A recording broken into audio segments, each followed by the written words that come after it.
Everyone. So the New York Knicks did the impossible, and they actually traded for OG Anunoby, especially after all the years of like, oh, OG's going to be traded. Oh, no, he's not going to be traded. Toronto isn't going to actually do it. They're just playing games. And sure enough, the Knicks were able to pull it off. Toronto ended up getting RJ Barrett and Emmanuel Quickley, which I thought was an excellent return for OG Anunoby, right?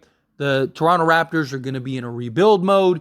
These are two guys that give you great foundation pieces to go forward, especially alongside Scotty Barnes. Now you got RJ Barrett, who could play the 2, he could play the 3, so that gives you flexibility to find other pieces. RJ Barrett finally gets to be in a position where he can finally kind of blossom and develop and see what he really can become into, where I feel in a lot of ways he was never going to get that opportunity with the New York Knicks. Now he gets that with the Toronto Raptors. And then you look at a guy like Emmanuel Quickley. He's been excellent off the bench for the New York Knicks. Now he gets an opportunity to see what does he look like in a starting role, which I think he will elevate. Excellent for the Toronto Raptors. Great return from the Knicks. Well, now, guess what? OG Anunoby is very likely the next to go. All the reports are, hey, the Raptors are serious about this. They're already fielding offers. It could happen at any time. It could be happening soon. Maybe while you're watching this video, maybe it already happened. Who knows? I don't think anyone saw the OG Anunoby trade happening when it did, so wouldn't be surprised. But Toronto, they need to continue on the path that they're going, right? Hit the reset button, hit the rebuild button, right? Look at the landscape of your team. Look at what you're looking like as far as a team and a roster goes. What kind of team are you trying to build? What kind of identity are you trying to build, right? And if you do those things, then I think personally, there are two clear teams that make a world of sense, right? Because right now, currently, as it stands, no pun intended, right? You got basically 3 core guys that you're going to use to kind of establish as like your main guys going forward. And that is Scotty Barnes, Emmanuel Quickley, and then RJ Barrett, right? Grady Dick, we'll see what happens with him, how he evolves. I would look to move Pascal Siakam. I would look to move Gary Trent Jr. Gary Trent Jr. is young still, so you could kind of keep him if you wanted to. But personally, I'd move him, try to get what you can. Obviously, if the deal's right. You don't just trade him just to trade him. But you basically have your 3 core key guys that you're going to go forward with. And now I just think you're trying to fill in the gaps with those quality players. First team that I think makes the most sense and would make a lot of sense for Pascal Siakam also would be the Golden State Warriors. Now, Golden State, there have been rumors that they're interested in Pascal Siakam, that they want to play him, right? Because then now that gives you some versatility out on the perimeter, gives you some defense. You could have Pascal Siakam and Draymond Green at the 4 and the 5, right? Andrew Wiggins, hopefully he can kind of get back into his role. Now you got some size, you got switchability out on the perimeter. You got 3 guys that can defend at an elite level. You'd be in great shape, right?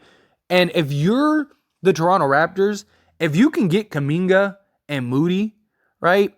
Maybe I wouldn't even mind trading Jakob Poeltl also, right? Because you're not winning anything this year, right? The goal is to now rebuild, tank, be bad, right? And get as many assets as you can, right? Golden State could probably use Jakob Poeltl, also give him a real center, right? And then maybe you could go like Jakob Poeltl, Draymond Green, and OG Anunoby, or not OG, sorry, Pascal Siakam at 3, whatever, right? You make it work. But my point is, can you get Moses Moody and Jonathan Kuminga, or at least Kuminga? Can you at least get Kuminga, right? Like, let's remove Moses Moody from the conversation for a minute, right? If you could get Kuminga, now you have basically Emmanuel Quickley, RJ Barrett at 2, Jonathan Kuminga at the 3, Scotty Barnes at the 4. Or you go Scotty Barnes at 3 and Kuminga at the 4, however you want to approach it, right? And then now you're just looking for your center of the future, right? And you're in great shape. Or you could, if you wanted to, you could even run temporarily a small ball lineup and, maybe run, like Kuminga at the 5 and then Scotty Barnes at the 4 or whatever. Just momentarily, just for this year. Because again, you're not winning anything this year, right? So you might as well get the pieces that are the cornerstone of your franchise. Jonathan Kuminga has like star written all over it, right? Like this is a guy that looks like he could be the next like great thing. And to have him and Scotty Barnes at your two forward positions would be fantastic.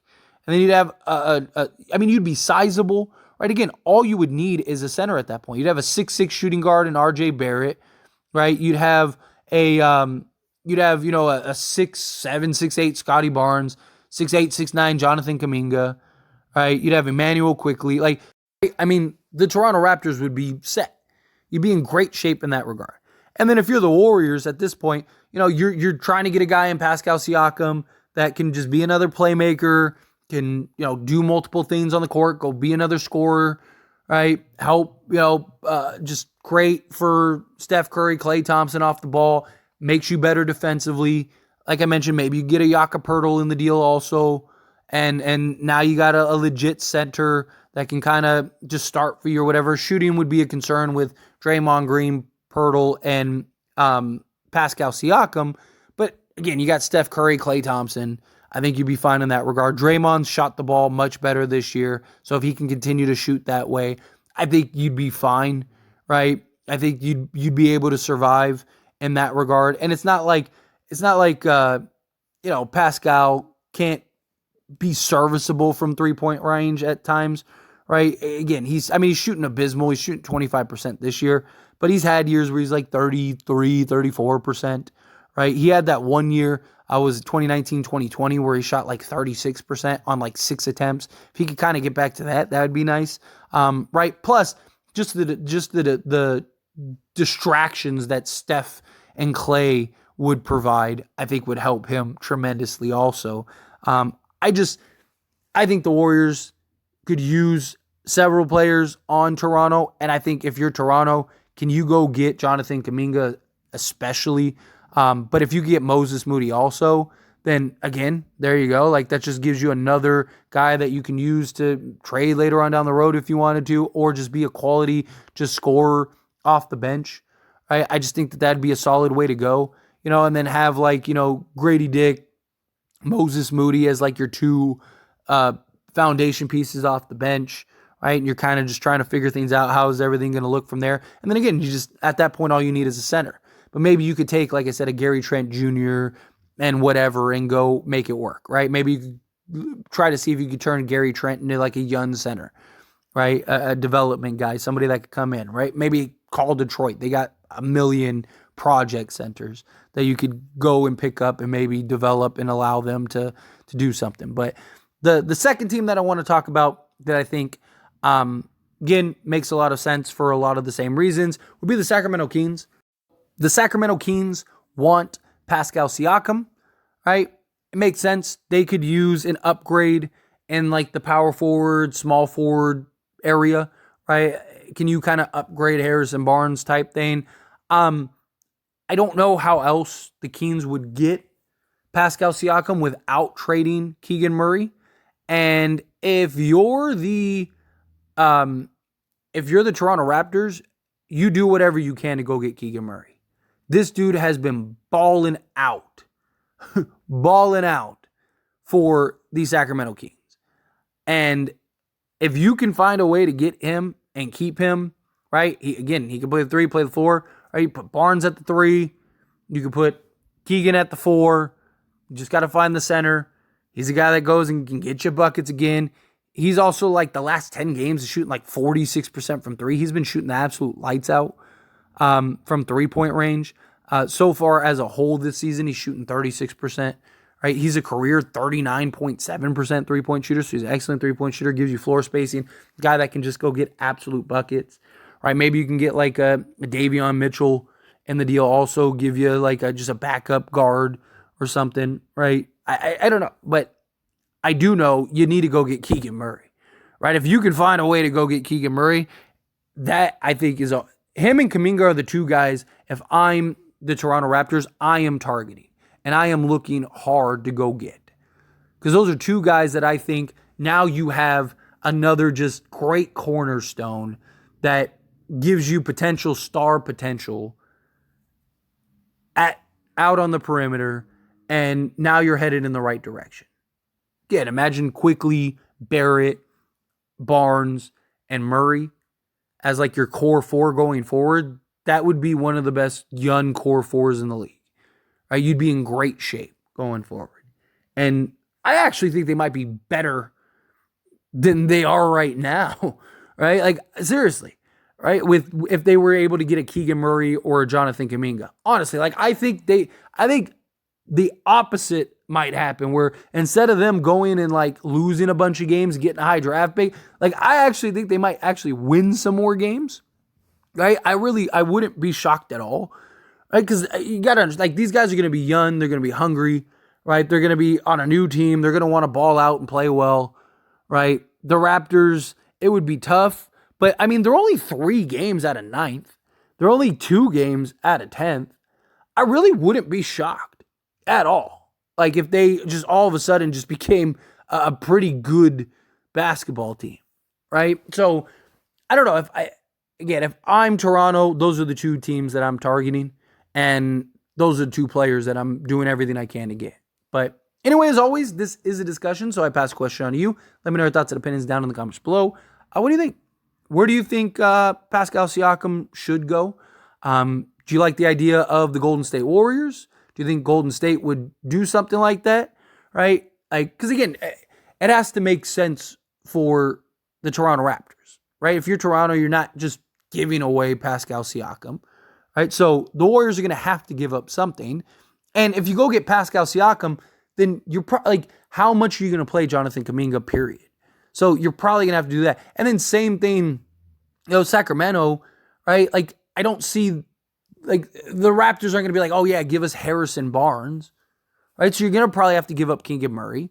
I think the Warriors would probably be more willing to trade a Jonathan Kuminga than the Kings would Keegan Murray. So if I had to, like, guess out of these 2 teams, which team is more likely to get him, I think it would be the Warriors, because I could see the Warriors trading Jonathan Kuminga to go get him, right? I think that would make sense, and you'd be in great shape if you're the Warriors, right? Like, and again, like I said, maybe you could go get a Jakob Poeltl also, do something like Kuminga, Wiggins, Moody, and whatever else, and then go get Jakob Poeltl and a Pascal Siakam, and now you got your center and you got your power forward. And like I mentioned, for the Toronto Raptors, again, like, you're fine. You have other guys that can play the center position, right? You be straight. You be good, right? Again, you're just trying to get through this season and move in a positive direction and start your rebuild. You're not winning a championship this year anyway, so who cares, right? Even if you have to play small ball for the rest of the season, you play small ball the rest of the season. I think the Warriors are most likely. Like, I wouldn't be shocked at all. And I think the Warriors really do need to make, like, a shake-up move. They need to do something. Because, I mean, right now, I mean, they're sitting out of the play-in entirely. They haven't been very good. They're on a 3-game losing streak. They're not far out of the play. Like, they're only a game out of the 10th seed. Game and a half out of, like, 8th. So, they're not that far behind. But they're in trouble, right? And they're going to need to figure it out. And I think if you go get a Pascal Siakam, like, I could see them going, hey, let's do this. Plus, they're more in, like, win now mode, where Sacramento, I think, has time. They can be patient. They can wait a little bit. Where, like, the Warriors, every year, Steph is only getting older. Clay has already shown major signs of just he's not the same player anymore, right? So I can see the Warriors making the move over anybody. So I lean the Warriors. But do you feel the same way? What do you think? Again, however you feel, what your thoughts are, let me know down in the comments below. That being said, if you haven't liked this video, hit that like button. Helps me out a lot. Lets me enjoy these types of videos, and I truly appreciate it. If you're not subscribed to the channel, hit that subscribe button. Turn on the bell notifications. Appreciate you all. See you in the next one. Thank you.